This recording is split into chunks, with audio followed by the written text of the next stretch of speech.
Good morning. It is Friday the 4th of July, so at the end of another week and another weekly update for you. Gorgeous morning out here, Scorchio here on the Downs. This morning we've done a setup of cut greens, roll greens, tees and aprons and a full bunker rake. Course setups this week. We've also, the whole team were off on Monday. We did split shifts Thursday, Friday, in Saturday morning and Sunday morning, which I explained in the video last week. So gave the whole team a day off on Monday as part of some loo time from us for all those days and long hours we've done in a row. There was just one member came in and moved markers and did a range pick for us on the Monday. So yeah, thanks to all the boys for the golf course setup. Hope everyone enjoyed it and it was a well received event. The feedback that I've had was very, very strong, very good from Ben.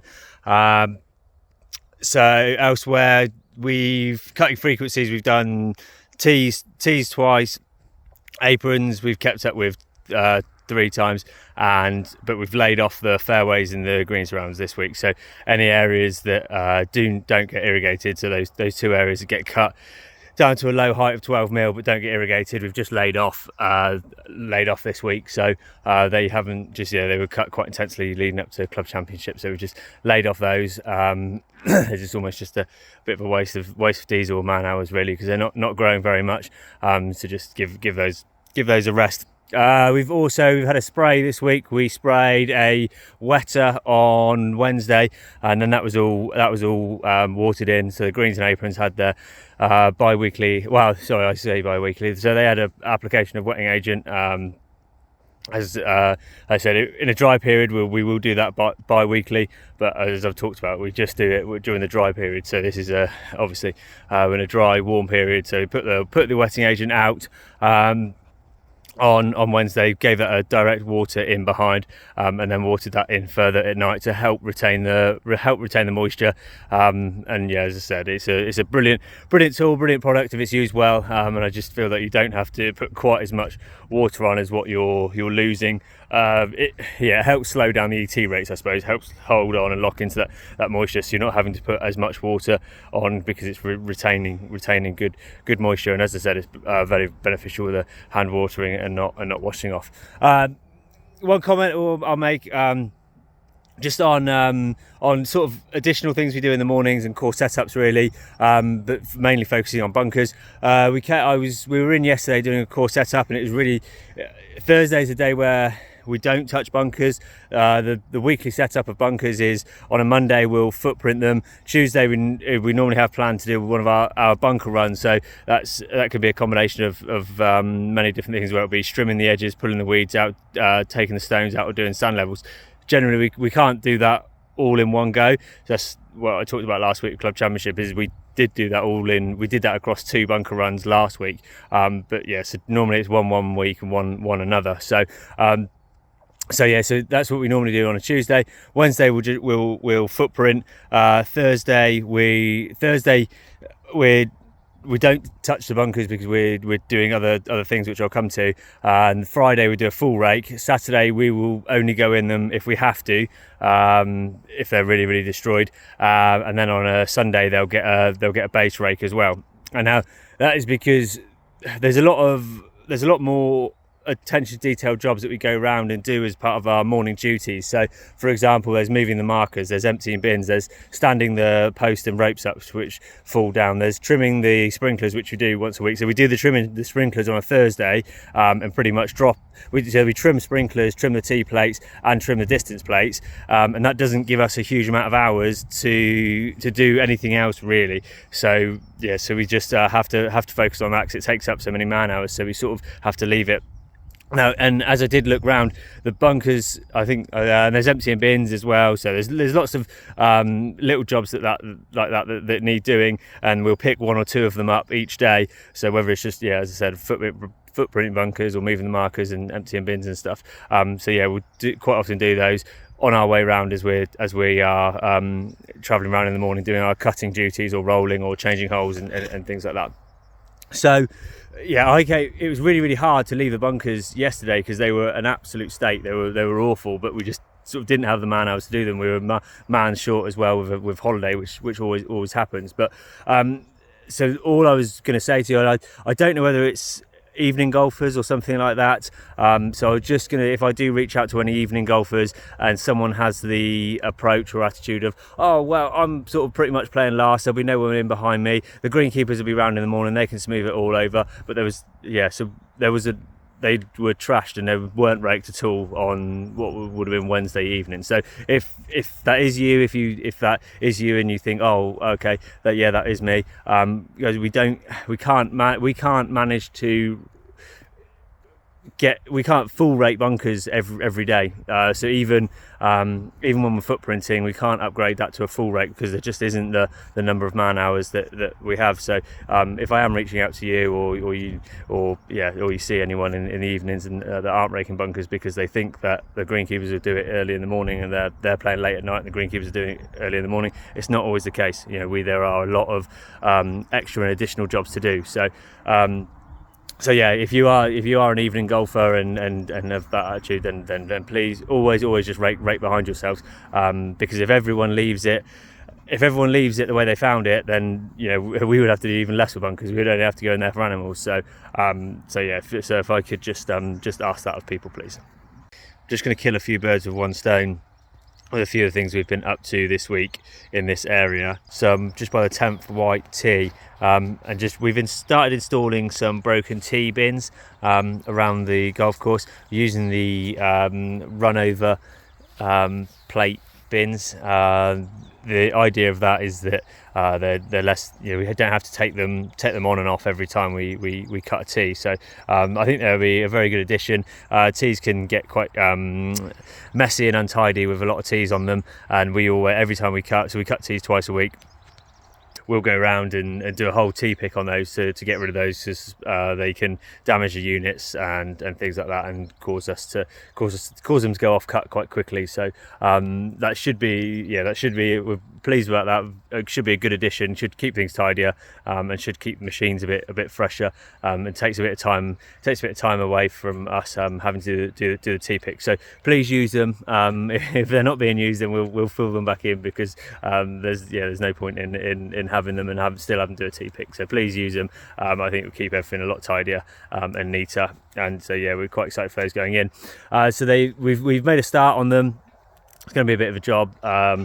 Take a bit of installing with the ground being to dry and things like that. So what we've tried to do is put them in a fairly sensible area where people will walk on and off the tee. So obviously we've got this AstroTurf strip where a lot of people will put their bags and things like that.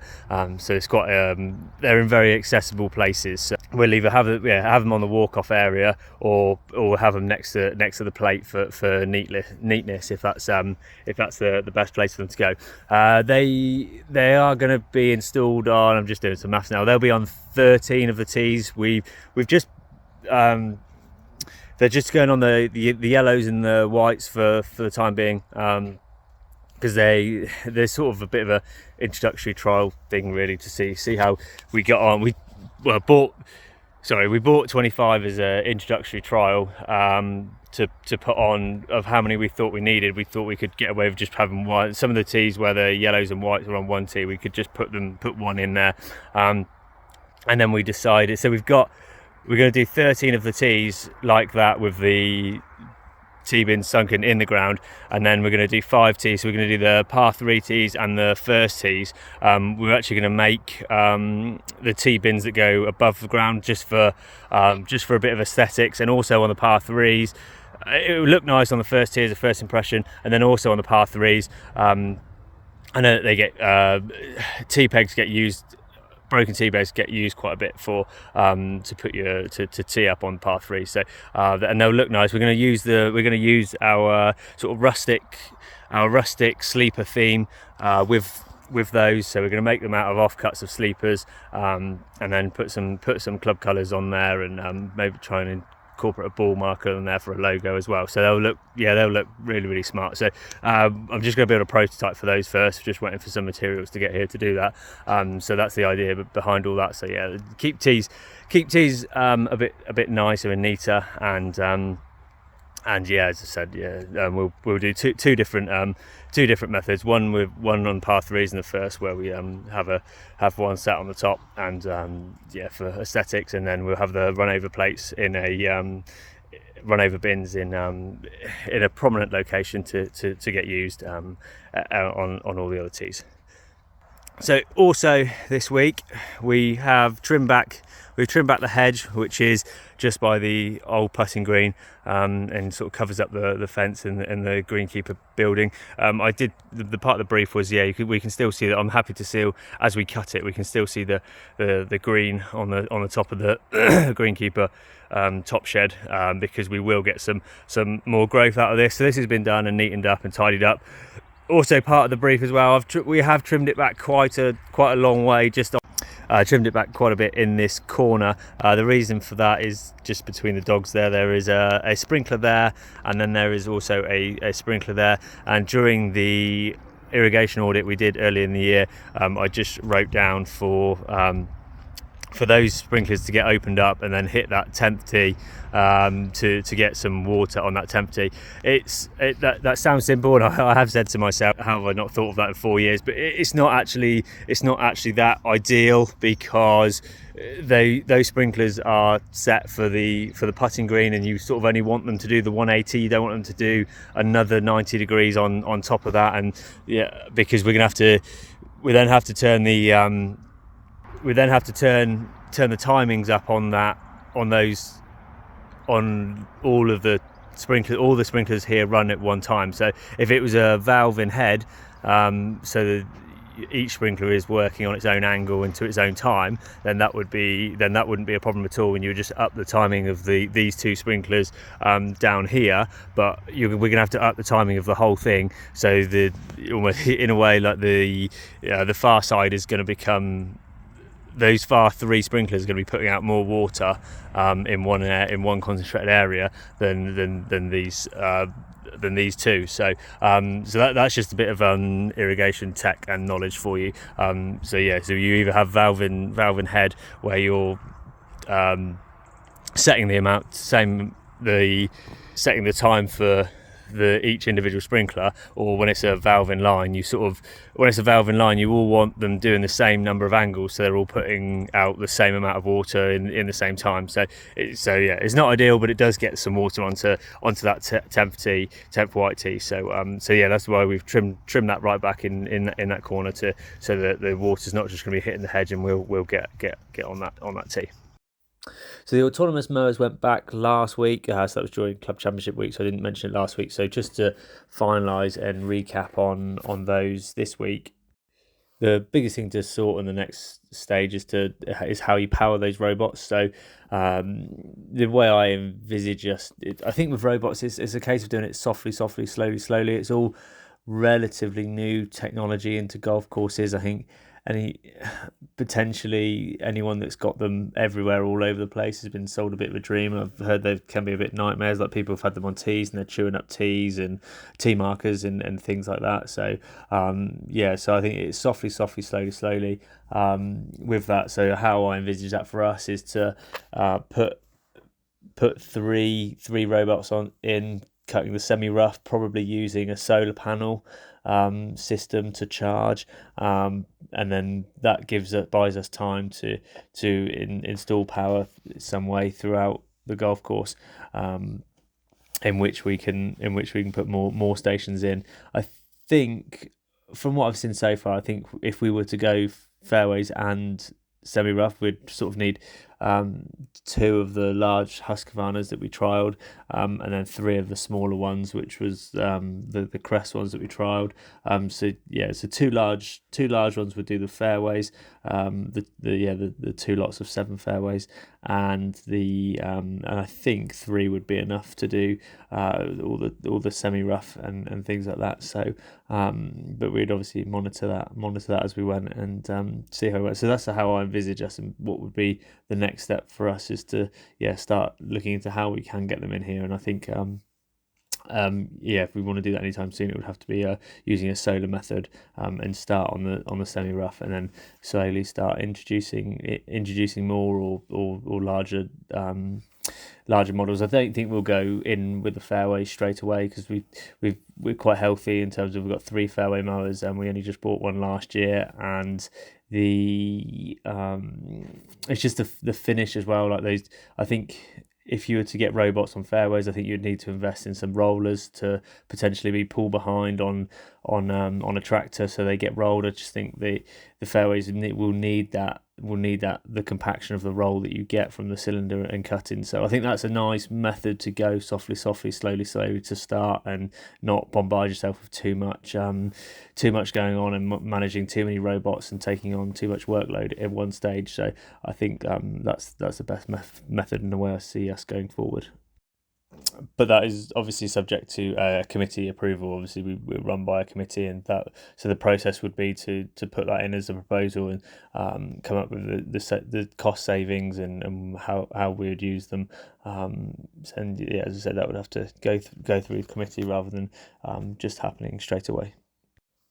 We've continued works on the 15th steps, so all the steps are now in, and then now we're just working on the side rails and to put those in, and then once that's done, we'll put the uprights in, which will hold and host the handrail to support as we're walking up there. So so good progress on that this week, and then we'll continue to crack on and put as many hours into that next week as we can to start trying to get those steps operational again.